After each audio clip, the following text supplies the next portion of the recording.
1950年，此时的新中国除了西藏地区还未解放外，其余各地均已完成解放。为了保证人民生活安全，中央决定出动解放军在全国范围内进行剿匪。可就当解放军在甘肃端掉一处窝点时，却意外发现这里的女匪首竟曾经是红军的一名女战士，这到底是怎么一回事呢？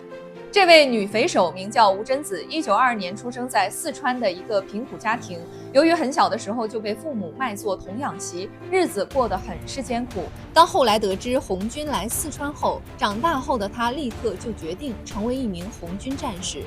由于当时的医疗队人手不足，吴珍子参军后就被安排进去学习医护救治。由于工作时期勤劳刻苦，还被提拔为了妇女团最年轻的排长。本以为将在妇女团大有作为，可后来的一次意外导致吴珍子的命运彻底发生了转变。吴珍子所在的西路军突然被敌人包围，面对敌人的围追堵截，吴珍子不幸被俘。虽然他凭借着机智逃走过一次，但最终还是没能摆脱土匪的追击。在被土匪俘虏后，吴珍子起初也十分慌张，但是得知这些土匪见识不多后，他凭借着自己在红军学到的知识，以及自己从小的聪明才智，最后为自己争取到了活下去的机会。而后更是凭借着在医疗部学到的医术，得到了土匪们的信任和尊重，甚至最后还成为了这群土匪们的头领。当吴珍子当上匪首后，他并没有为所作歹，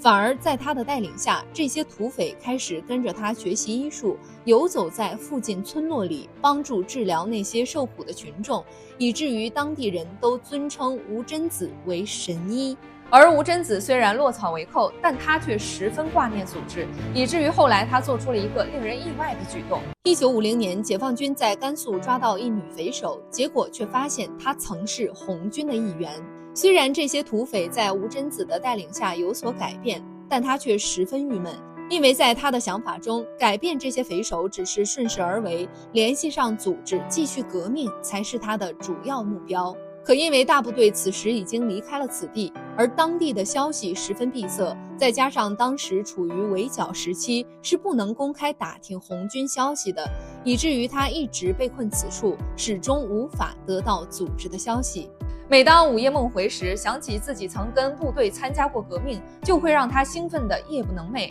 直到新中国成立之初，解放军剿匪工作的正式开展后，他才终于和组织见上了面。当见到一批身穿我军制服的解放军进入山寨后，他兴奋得手舞足蹈了起来，因为他知道这意味着组织革命成功了。可解放军战士看到他这样的行为后，还以为他这是要打算奋起反抗。好在他及时反应了过来，在双方大打出手前，下令全员放下武器投降，这才减少了一场无谓的牺牲。而在随后的受审过程中，吴珍子也向组织交代了自己这些年的一切，包括曾经是一名红军排长的身份。最终考虑到吴珍子的表现态度良好，且在当地没有做出过出格的行为，组织在慎重考虑后决定恢复了他的身份。